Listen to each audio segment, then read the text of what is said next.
Two mass shootings in different parts of the country today leave 6 people dead and many more hurt. In Austin, Texas, 3 people are dead following what is believed to be a domestic issue. Officers are still looking for the suspect in that shooting, but they have identified him. Meanwhile, in Kenosha, Wisconsin, 3 people are dead and 2 are hurt after a shooting at a bar. 1 person of interest is in custody and will be charged in connection to that shooting.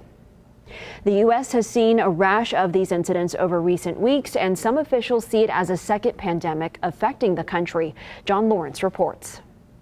3 people are dead and 2 others severely wounded after shots are fired early Sunday morning at the Summers House Tavern near Kenosha, Wisconsin. Sounds like one person got removed from the establishment and possibly came back a short time later. CNN and the Gun Violence Archive consider an incident with more than 4 people shot, excluding the shooter, a mass shooting, and at least 50 have occurred in the U.S. since March 16th, when 8 people were killed at 3 spas in the metro Atlanta area. I mean, in this last month, it's just been horrifying what's happened. How can you say that's not a public health issue? On Sunday afternoon, Texas police responded to a shooting incident that authorities say claimed at least 3 lives. As some analysts say, the gun issue defines part of the way the world views the U.S.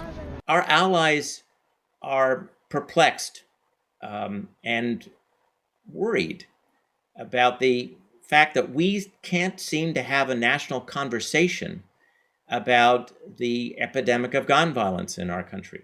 Some psychiatrists say these frequent shootings are causing Americans to become more desensitized toward gun violence. The body naturally responds from the horror and the shock to try to protect ourselves by increasingly becoming numb.